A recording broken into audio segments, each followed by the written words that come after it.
मुल्ला लज्जित हुए।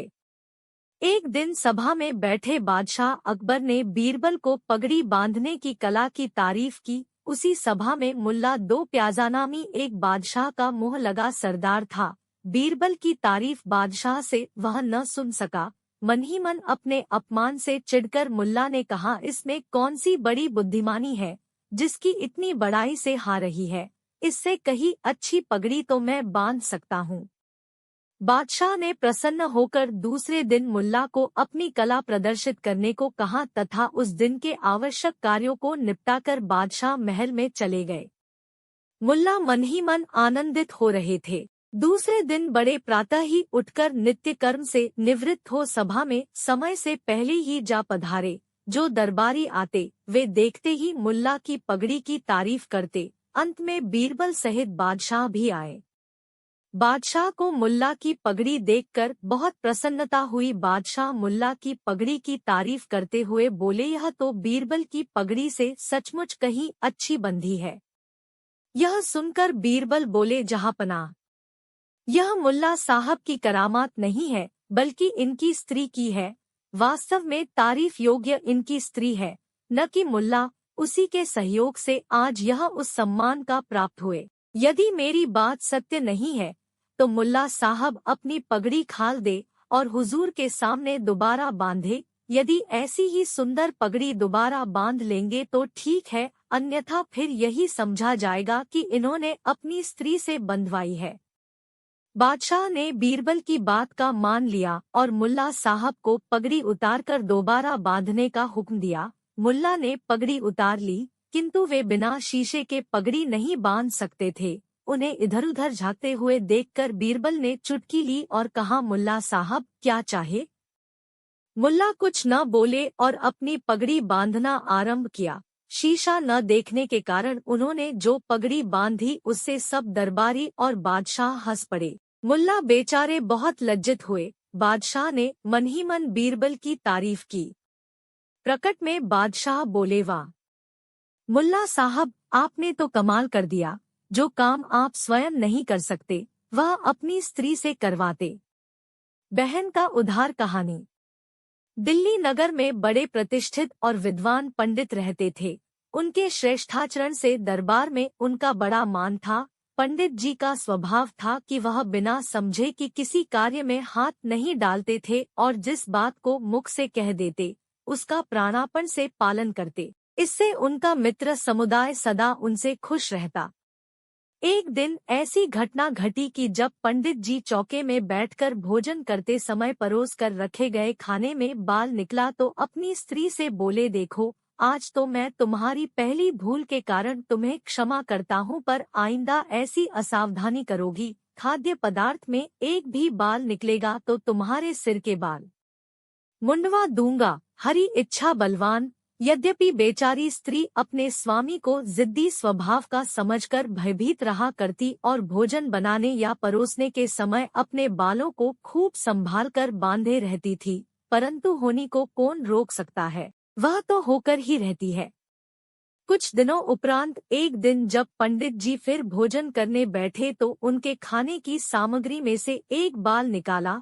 पंडित जी बहुत नाराज हुए और अपनी स्त्री के बाल मुंडवा देने के लिए नाई को बुलवाया। अपने स्वामी को नितांत क्रोधित देखकर स्त्री ने भीतर से किवाड़ बंद कर लिया। पंडित जी ने 1000 डांट फटकार सुनाई परंतु स्त्री ने किवाड़ नहीं खोला। इतना तक हो जाने पर भी पंडित जी अपनी जिद पर अड़े ही रहे। स्त्री ने सोचा, अब इस प्रकार काम चलना कठिन दीख पड़ता है, कोई उपाय तत्काल करना चाहिए। उसने एक आदमी को पीहर भेजकर अपने भाइयों को सहायता के लिए बुलवाया।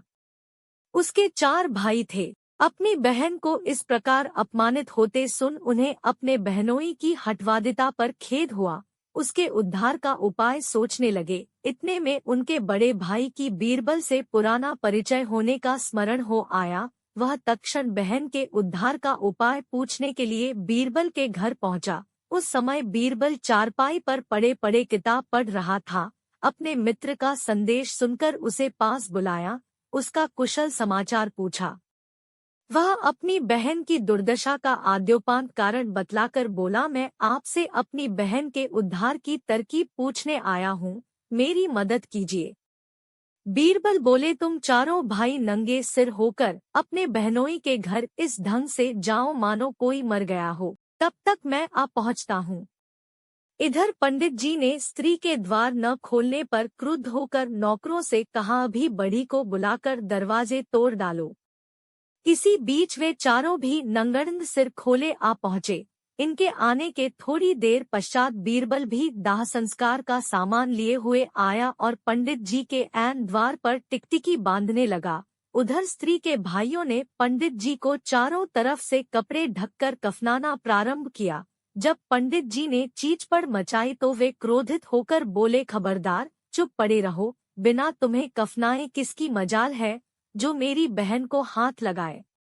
ये पंडित जी को बांधकर बीरबल के पास ले गए। इस नवीन कौतूहल को देखने के लिए वहां पर आदमियों का जमघट सा लग रहा था। अपने पड़ोसियों के सामने अपनी दुर्दशा देख पंडित जी का सिर लज्जा के बोझ से दब गया और वह दहाई के लिए चारों सालों से अनुनय विनय करने लगे। उसकी स्त्री समीप को कोठरी में छिपकर सारी दुर्दशा देख रही थी। पत को भाइयों से गिड़गिड़ाते देश उसका पवित्र हृदय धर्मसागर में लगा। स्त्री ने कहा, चाहे जो हो, मैं पति की ऐसी दुर्दशा अपनी आंखों से नहीं देख सकती। वह मेरा देवता है, कोप करने से मेरा सर्वनाश हो जाएगा। पति की हंसी कराकर कुलटाएं भले ही प्रसन्न हो सकती है, परंतु पतिपरायण नहीं।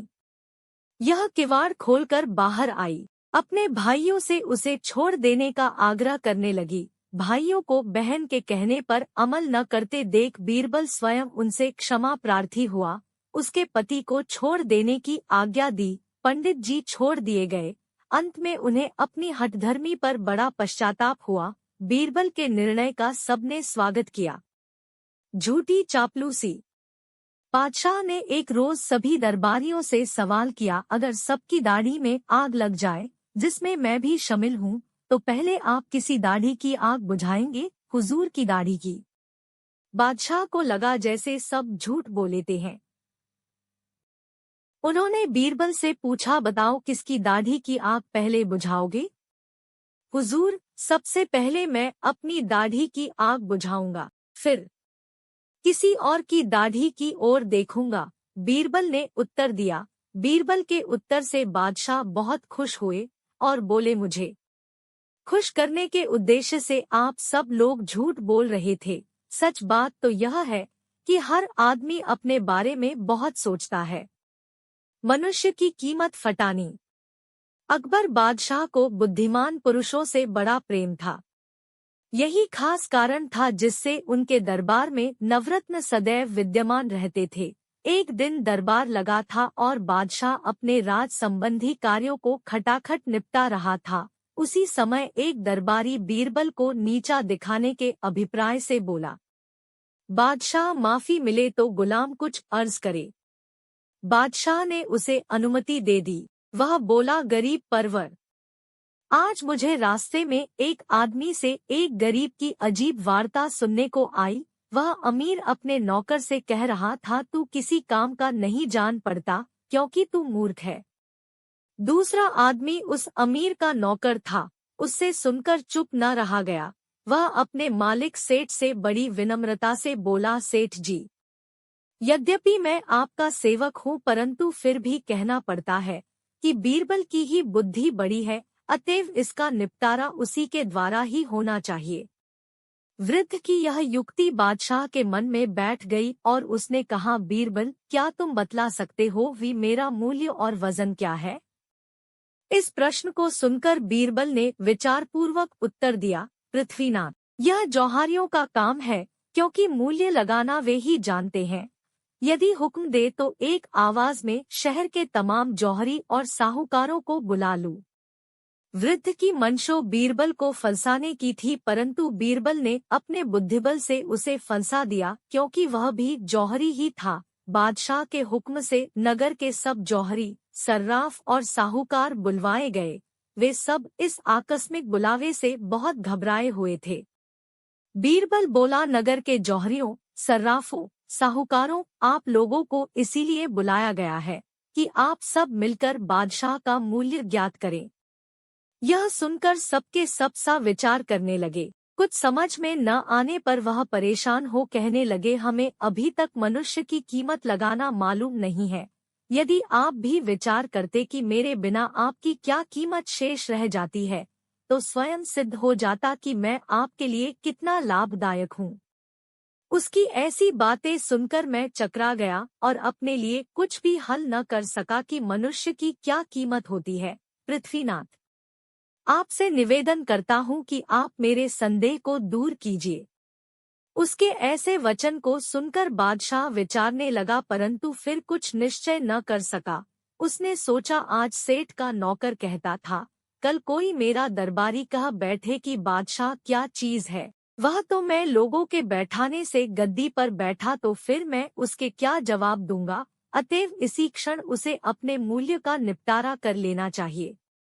बादशाह ने आदमी के प्रश्न को सभा में दोहराकर सभासदों से अपना मूल्य पूछा। लोग चकराए, बादशाह के प्रश्न का उत्तर क्या देना चाहिए। इसी बीच एक पुरुष ने बीरबल की ओर इशारा किया और सामने पेश करें। आशा है कि इतने समय के बीच कोई न कोई युक्ति अवश्य निकल आएगी। जौहरियों को एकमात्र बीरबल का ही सहारा था। बीरबल का प्रस्ताव सर्वसम्मति से स्वीकृत हो गया। वह जौहरियों का नेता फिर दरबार में आया और सब लोग अपनी अपनी जगहों पर बैठे रहे। जब उनका सरगना खड़ा होकर बोला, गरीब परवर, अभी तक हम लोगों का विचार किसी सिद्धांत पर नहीं पहुंचा है, अतएव कृपा कर 15 दिन की मोहलत और दीजिए ताकि हम अपने विचार पक्का कर लें। बादशाह ने कहा, ठीक है, जाओ, मैंने तुम्हें 15 दिन की मोहलत दी। मानो डूबते को तिनके का सहारा मिला। सब लोग जान बचाकर अपने अपने घरों के राही हुए। उन्हें न दिन में चैन था और न रात को नींद आती थी। सोच के सागर में गोते मारने लगे, परंतु परिणाम कुछ भी न निकला। बीरबल भी चुप नहीं थे। 2 दिन की डुबकी के पश्चात एक तरकीब उनकी समझ में आई और उसी के आधार पर कार्य करना आरंभ किया। उसने टकसाल घर में पहुंचकर हुक्म दिया कि कुछ अशर्फियां मामूली सी एक रत्ती बड़ी ढाल दी जाए। हुक्म की देर थी, 2-3 बनकर तैयार हो गई। बीरबल ने उन अशर्फियों को एक थैले में बंद कर अपने पास रख छोड़ा। जब 14वें दिन सब उपस्थित हुए तो बीरबल ने उनको अपनी युक्ति समझाई। फिर बोले, कल आप सब लोग ठीक समय पर तराजूबाट लेकर शाही दरबार में उपस्थित हों। वहां आपको यह अशर्फियों का थैला मिलेगा। सब लोग उसमें से एक एक अशफो निकालकर बारी बारी से बोलना शुरू कर दें। जो अशर्फी मामूली सी बड़ी निकले उसको अलग निकालकर अपने बराबर वाले के हवाले करते जाएं। फिर सरदार उस अशर्फी को बादशाह के कदमों पर रखकर कहे, पृथ्वीराज, वही अशर्फी का मूल्य है। जब बादशाह पूछे, क्या मेरी कीमत वही अशर्फी है? तब जवाब दे, हुजूर, जिस 13 अशर्फी कालोगों से एक रत्ती बड़े हैं। यदि फिर भी बादशाह और कुछ प्रश्न करे तो समझकर समझ के अनुसार उत्तर दें। यक्ति सुन सब लोग आनंद से घर गए। इतने दिनों बाद आज उनको निद्रा देवी को गोद में विश्राम मिला और जीवन की पुनः आशा हुई। 15वें दिन प्रातः काल जब जौहरी बीरबल के मकान पर उपस्थित हुए और अशर्फी का जोड़ा लिए हुए बीरबल भी उनके साथ हो लिया। उधर बादशाह भी 15वें दिन की प्रतीक्षा कर रहे। साथ उसने बाहर बाग में एक बड़ा तंबू खड़ा करवाया। 15वें भी उसी बाग में ठीक समय पर दरबार लगा और तमाम लोग जमा होकर बाग में बैठ गए। तंबू के बीच में बादशाह का सिंहासन कक्षा होकर ठीक सामने जौहरियों के बैठने के लिए जमीन छोड़ दी गई थी। बीरबल जौहरियों के दल से पहले आ पहुंचा। थोड़ी देर बाद जौहरियों का दल भी आ पहुंचा। लोग तंबू में खाली स्थानों पर बैठ गए और उनके मध्य एक अशर्फियों का जोड़ा रख दिया गया। फिर क्या पूछना था। उसमें से प्रत्येक जौहरी ने एक एक अशाफों का तराजू में रखकर तोलना शुरू किया। कुछ समय बाद एक जौहरी बोल उठा, नहीं भाई, जिस बात की तलाश थी मिल गई। इतने में उनका मुखिया उठा और उस अशर्फी को लेकर बादशाह के कदमों पर रख दिया। लोगों को बड़ी प्रसन्नता हुई। बादशाह को एक तरफ तो विस्मय और दूसरी तरफ हर्ष। वह उन अशर्फियों को अपने हाथ में लेकर बोला, क्या मेरी कीमत 1 अशर्फी है? बूढ़े चौधरी ने गंभीरतापूर्वक उत्तर दिया, जी हाँ, यही अशफी आपका मूल्य है और यही आपका वजन है। यह अन्य अशर्फियों से 1 रत्ती बड़ी है, इस कारण इसके समान दूसरी अशर्फी है। पुतीनाथ, यह प्रजागण साधारण उसके समान नमा इस बड़ी के समान है। अकबर ने पूछा, क्या मुझमें और अन्य मनुष्यों में केवल 1 रत्ती का अंतर है?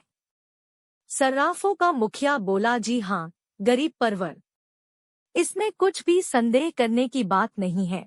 आप में और आपकी प्रजा में केवल इतना ही अंतर है कि प्रजा आपके अधीन रहने के लिए बनाई गई। मैं और आप प्रजा को अपने अधीन रखने के लिए, आम जनता में जिस तरह आप बड़े समझे जाते हैं, उसी तरह यह अशर्फी अन्य अशर्फियों से बड़ी साबित हुई है।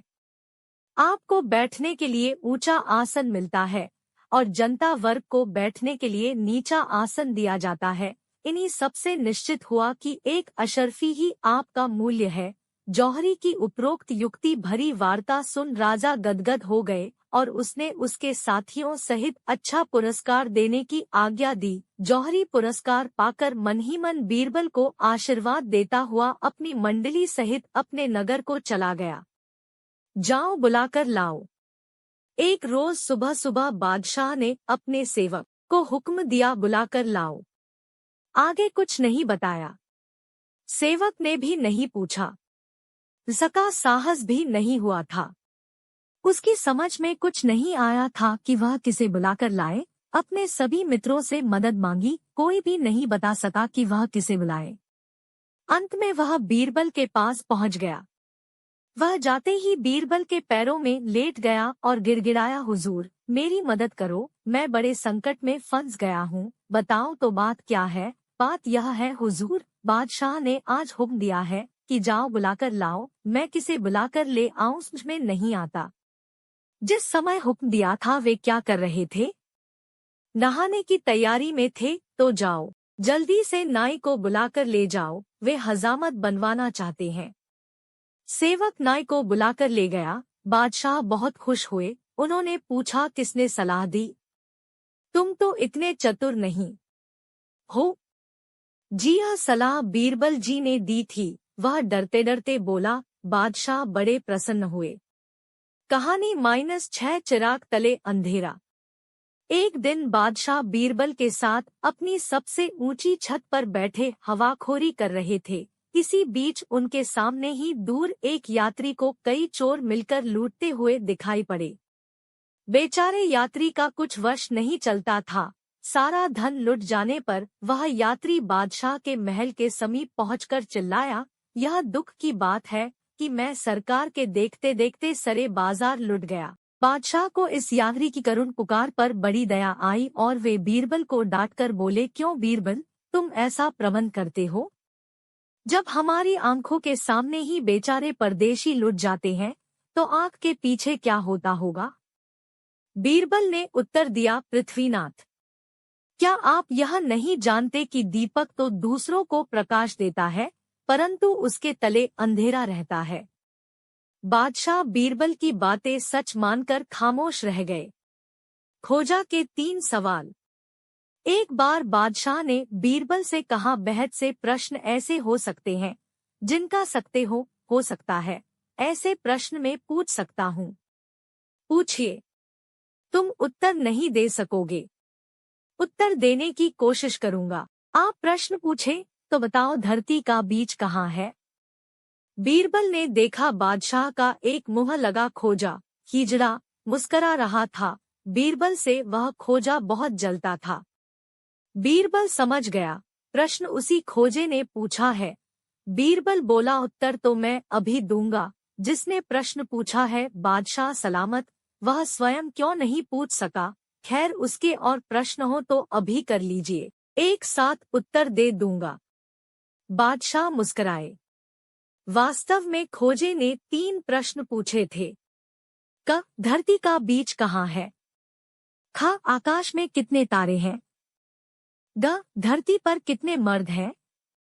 तीनों प्रश्न जब बादशाह ने दोहरा दिए तो बीरबल ने कहा, पहले प्रश्न का उत्तर यह कि धरती का बीच यह है। यहाँ बीरबल ने 2 कदम चलकर पाँव जमीन पर मारा, फिर खोजा की ओर देखकर बोला, चाहे तो यह खोजा नाप जोक करके जांच सकता है। दूसरे प्रश्न का उत्तर यह है कि जितने बाल खोजे के सिर पर हैं उतने ही आकाश में तारे हैं, यकीन न हो तो गिनकर देख लें। तीसरा प्रश्न है, धरती पर कितने मर्द और कितनी औरतें हैं?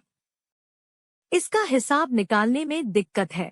ये हिजड़े जो न मर्दों में न औरतों में, इसलिए गिनती नहीं हो पाती। अगर धरती के सभी हिजड़ों को मार दिया जाए तो गिनती हो जाएगी। हिजड़ा यानी बादशाह का मुंह लगा खोजा मुंह लटकाए जनानखाने की ओर चला गया। वह वहां नहीं ठहर सका था। उसे बीरबल की बुद्धि का पता पहले से तो था ही। उसे एक बार और नीचा दिखा दिया था। अब बीरबल ने बादशाह बहुत प्रसन्न हुए, बीरबल की बुद्धि की प्रशंसा की। कहानी 5 बुद्धि बीमार नहीं। बीरबल एक दफा पसली बुखार से पीड़ित होने के कारण हफ्तों तक दरबार में शामिल न हो सके। स्वभाव मिलने की वजह से बादशाह और बीरबल में कुछ ऐसा स्नेह था कि एक दूसरे से आपस में ज्यादा देर तक अलग नहीं रह सकते थे। एकाएक आज बादशाह बीरबल से मिलने के लिए उतावले हो उठे। वे स्वयं बीरबल के भवन में पधारे। बादशाह ने देखा कि बीमारी के कारण बीरबल कमजोर हो गए हैं। कुछ देर बाद बीरबल को पाखाना मालूम हुआ। वे आज्ञा लेकर पाखाने चले गए। बादशाह इस बीच में अकेले बैठे थे। उनके जी में आया कि देखे बीरबल की बुद्धि में बीमारी के कारण कोई परिवर्तन तो नहीं हुआ। ऐसा सोच उन्होंने नौकर को आज्ञा दी कि बीरबल की खाट के चारों पायों के नीचे कागज का एक एक टुकड़ा रख दो। नौकर ने ऐसा ही किया। कुछ देर बाद जब बीरबल शौचालय से फारिग होकर आए और खाट पर लेटे तो उन्हें कुछ अपनी खाट में परिवर्तन मालूम होने लगा। अतएव में इधर-उधर कोई चीज देखने लगे। बादशाह ने उन्हें भुलावे में डालने के लिए इधर-उधर का प्रसंग छेड़ दिया। बीरबल बादशाह की बातों का उत्तर देते जाते थे, परंतु किसी अज्ञात वस्तु की तलाश कर रहे थे। बादशाह से न रहा गया और अधीरता का सबब पूछा। तब बीरबल बोले कि इस वक्त मुझे अपनी पाटा की स्थिति में हेर फेर मालूम होता है। बादशाह ने चेहरे पर कृत्रिम आश्चर्य का भाव दिखाते हुए पूछा, क्या हेर फेर है? बीरबल बोले, ऐसा मालूम होता है कि या तो मकान ही कागज भर नीचे धंस गया है अथवा खाट ही गई है। देखिए, अब आपकी लकीर इससे छोटी हो गई। बादशाह यह देख बहुत खुश हुए। चुप रहना चाहिए। कहानी। एक बार बादशाह अकबर के उस्ताद पीर साहब बड़े कठिन भागों को पार करते हुए मक्का से दिल्ली आए, जहां बादशाह ने भार की बड़ी आवभगत की। कुछ दिनों के बाद पीर साहब चले गए। तब बादशाह ने बीरबल से पूछा, बीरबल, क्या तुम्हारे कोई उस्ताद नहीं? क्या वे कहीं आते जा रहे नहीं? तब बीरबल ने कहा, हुजूर, मेरे भी गुरु हैं। मैंने सुना है कि वे आने वाले हैं, लेकिन मैं यह नहीं जानता कि वो कहाँ ठहरेंगे। तब बादशाह ने बीरबल के गुरु के दर्शन करने की इच्छा प्रकट की। बीरबल ने स्वीकार किया। बादशाह से बातें करने के बाद जब वे मार्ग में जा रहे थे तो उन्होंने एक वृद्ध लकड़हारे को देखा। बीरबल ने उसे रोककर लकड़ी की कीमत पूछी और अपने घर लिवा ले गए। फिर बोले कि तुम किसी अच्छे घर के आदमी मालूम पड़ते हो। अच्छा, तुम मेरा एक काम कर दो तो मैं तुम्हें 50 रुपए दूंगा तथा काम हो जाने पर और अधिक धन दूंगा, जो तुम्हारी आधी जिंदगी के लिए काफी होगा। निदान वह बुढ़ा मान गया। तब बीरबल ने उसे साधु के वेश में एक मंदिर में बिठा दिया और समझा दिया कि अब तुमसे मिलने बादशाह, उमराव आदि कोई भी क्यों न आए, कितना ही बड़ा लोभ क्यों न दिखावे, तुम केवल चुप्पी साधे बैठे रहना, बोलना नहीं और न कुछ लेना ही। आखिर अकबर अन्य सभासदों के साथ वहां आए। बादशाह ने सिर नवाकर साधु से पूछा, है गुरुदेव, क्या आप अपने दास को अपना शुभ नाम व स्थान बताने का कष्ट करेंगे? गुरुदेव मौन रहे। तब बादशाह बोले, हे गुरुदेव, मैं हिंदुस्तान अब बादशाह आपकी समस्त इच्छाएं पूर्ण कर दूंगा, कृपया मेरी ओर अपनी दृष्टि करें। बीरबल का कथन सुन बादशाह समझ गए कि इनकी बुद्धि में किसी किस्म का कोई परिवर्तन नहीं हुआ है। फिर भी अपने दिल का भाव छिपाकर बोले, अक्सर देखा जाता है कि बीमारी हंसे उठने के बाद लोगों को इसी तरह सूझा करता है, लेकिन असली बात कुछ नहीं होती। बीरबल बोले, जहांपना, बीमार मैं पड़ा जरूर हूँ, परंतु मेरी बुद्धि बीमार नहीं है, इसलिए उसका सोचना गलत नहीं हो सकता। यह बात सुनकर बादशाह ने असल बात प्रकट कर दी। चकत्ता हो जाएगा। बादशाह अक्सर बीरबल के साथ सवारी में टहलने जाते थे, परंतु एक दिन संध्या के समय नगर के बाहर जंगल में पैदल ही टहलने गए। बाग में बादशाह ने देखा कि रास्ते के बगल में पाखाना पड़ा है। कई दिन का होने के कारण सूखकर उसका आकार विकृत हो गया था। बीरबल को संबोधित कर बादशाह बोले, देखो, यह पाखाना तुम्हारे मुंह की तरह का मालूम होता है। बीरबल ने उत्तर दिया, जहांपना, जरा ठहर भी जाइए, अभी 2 बूंद पानी की पड़ने दीजिए, देखिएगा कि यह फूल कर चकत्ता हो जाएगा।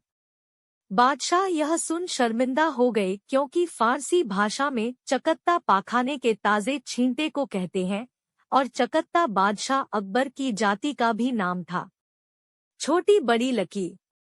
एक दिन बादशाह ने जमीन पर खड़िया से एक लकीर खींची और बीरबल से बोले। बीरबल ने तुरंत ही उस लकीर के पास ही एक दूसरी लकीर खड़िया से उससे बड़ी खींच दी और बोले, हुजूर देखिए, अब आपकी लकीर इससे छोटी हो गई। बादशाह यह देख बहुत खुश हुए।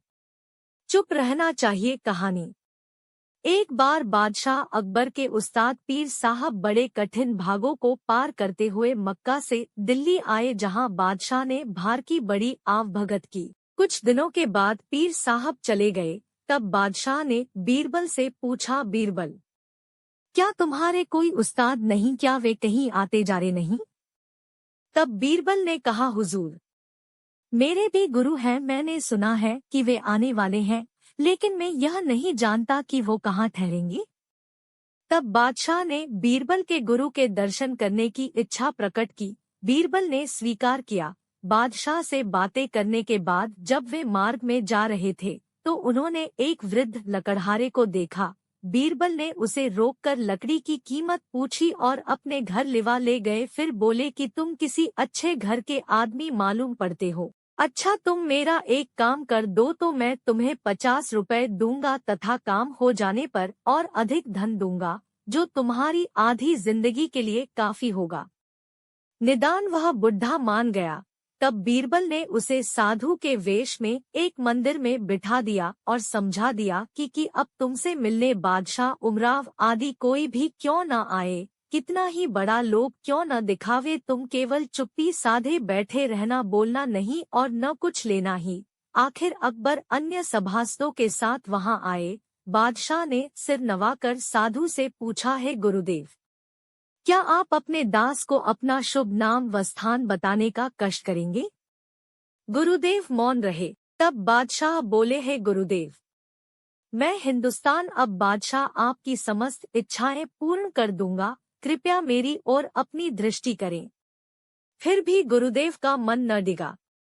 तब बादशाह ने अपने हाथ से एक चूड़ा, जो 10,000 रुपए की कीमत का था, गुरुदेव के सामने इस आशय से उतार कर रखा कि गुरुदेव कुछ बोले, किंतु वह गुरुदेव आसन पर जमे रहे।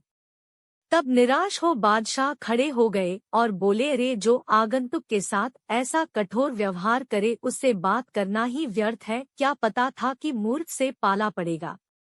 आता दरबार में दूसरे दिन बादशाह ने सारा वृतांत कहते हुए बीरबल से पूछा, क्यों बीरबल, किसी मूर्ख के सामने जाना पड़े तो क्या करना चाहिए? बीरबल ने तुरंत उत्तर दिया, चुप रहना चाहिए। अब तो बादशाह खुद ही मूर्ख सिरी हो गए। तब बीरबल ने आगे कहा, बादशाह, मैंने आपसे पहले ही कुछ भेंट देने आदि के संबंध में मना कर दिया था, फिर भी आपने अपशब्द बोलकर मूर्खता की। गुरुदेव ताड़ गए थे कि आपको स्वर्ण वैभव का घमंड है। तब बादशाह ने अपनी दुबुद्धि पर बड़ा पश्चाताप किया और दूसरे दिन उस वृद्ध से क्षमा याचना की। बादशाह के चले जाने पर बीरबल ने वह चूड़ा और बहुत सा धन उस वृद्ध को अर्पित किया, जिसे पाकर वह लकड़हारा फूला न समाया। भविष्य में बादशाह भी साधुजनों के प्रति नम्र हो गए। काली न्यामत है। बादशाह तथा बीरबल एक दिन सैर को निकले तो शहर के बाहर जब वे एक गांव में पहुंचे तो रास्ते में बादशाह ने देखा कि एक कुत्ता रोटी के टुकड़ों को, जो कई दिनों का हो जाने से सूख गए थे और काले भी पड़ गए थे, खा रहा था। बादशाह को हंसी करने की सूझी, वे बोले, देखो बीरबल, रोटी काली को कुत्ता बड़े शौक से खा रहा है। बीरबल समझ गए कि बादशाह मजाक कर रहे हैं, परंतु अपने मन के भाव को दबाते हुए वे तुरंत बोले, जहांपना, उसके लिए यही न्यामत है। बादशाह यह सुन शर्मिंदा हुए, परंतु प्रकट में बोले, बीरबल समझकर नहीं बोलते क्या तुम्हें यह नहीं मालूम कि मेरी माता का नाम न्यामत था, जिसे तुम कुत्ते को खिला रहे हो। बीरबल नम्रतापूर्ण स्वर में बोले, जहांपना, आखिर आपने तो मेरी माता को पहले कुत्ते को खिलाया। आपको भी तो यह मालूम था कि मेरी माता का नाम भी काली था, फिर आपने ऐसी बात क्यों कही जिससे मुझको लाचार हो ऐसा उत्तर देना पड़ा। उस समय उसके लिए वही न्यामत बहुत अच्छी थी। बादशाह को इस उत्तर से संतोष हुआ, परंतु अपनी गहरी हार होने से वे खिसिया गए और फिर कभी इस ढंग की हंसी बीरबल से न करने का संकल्प किया। शराब के रूप बुधनी। वैसे तो बादशाह अकबर शराब नहीं पीते थे, लेकिन बुढ़ापे में थोड़ी थकान महसूस होने के कारण शराब का शौक लग गया था। दिन भर तो अपने कामकाज में व्यस्त रहते थे, रात में अपने नवरत्नों के साथ बात करने के बाद थोड़ी सी शराब पी लेते थे। अगरचे वे ऐसा छिपकर करते थे, फिर भी उनके बातचीत के ढंग से बीरबल को एक दिन यह पता लग ही गया। बीरबल ने बादशाह को इस बुरी आदत से छुटाने का निश्चय किया। एक दिन जिस कमरे में बादशाह की शराब रहती थी उसमें गुप्त रूप से बीरबल गए और वहां की हर एक वस्तु को ध्यान से देखा। बाद में वहां की चीजें अस्तव्यस्त कर शराब की बोतल बगल में दुशाले से ढककर छिपा ली और बादशाह के सामने ही तेजी से निकल गए। बगल में कोई चीज छिपाकर तेजी से बीरबल को जाते हुए देखकर बादशाह को संदेह तो हुआ, किंतु ध्यान नहीं दिया। उनके जाने के थोड़ी देर बाद उन्होंने बीरबल को बुलवाया। इस बार फिर बगल में वही पोटली दबाए हुए बीरबल बादशाह के सामने मौजूद हुए। इस बार वे पूछ ही बैठे, बीरबल, तुम्हारी बगल में क्या है? बीरबल ने जवाब दिया, जहांपना, कुछ भी नहीं है। उन्होंने फिर पूछा तो बीरबल बोले, तोता है। इस जवाब को सुनकर बादशाह के मुख पर इस बार कुछ गुस्सा आने लगा। वे सच सच क्यों नहीं बतला रहे क्या है? बीरबल ने अपने स्वभाव के तरीके से जवाब दिया, घोड़ा है। बादशाह को ताज्जुब हुआ। वे जाहिर में बोले, आज तुमको क्या हो गया है जो ऐसी बेसिर पैर की बातें करते हो? ठीक क्यों नहीं बतलाते? इस बार बीरबल ने कहा, हाथी है। बादशाह बहुत नाखुश हुए। उन्होंने चिल्लाकर कहा, क्या आज तुम्हारी मौत नजदीक आ गई है? यह सुनकर बीरबल बोले, गधा है। फिर बादशाह ने सरल भाव से पूछा तो इस बार बीरबल ने सच कह दिया, शराब है, और बोतल सामने रख दी। बीरबल के हाथ में शराब की बोतल देखकर बादशाह ताज्जुब में आ गए। बादशाह जितना विचार करते थे उतनी ही विचारधाराओं में डूबते जाते थे, क्योंकि बादशाह के दिल में यह बात घुस गई थी कि बीरबल आज होश में नहीं है, अवश्य ही उसने शराब पी है। शाम को जब नवरत्न बैठे तो बीरबल भी उन्हीं में आ बैठे। बादशाह ने इन्हें भी देखा, पूछा, तबीयत कैसी है? बीरबल बोले, मेरी तबीयत खराब कब थी? यह सुनकर बादशाह बोले, यदि खराब नहीं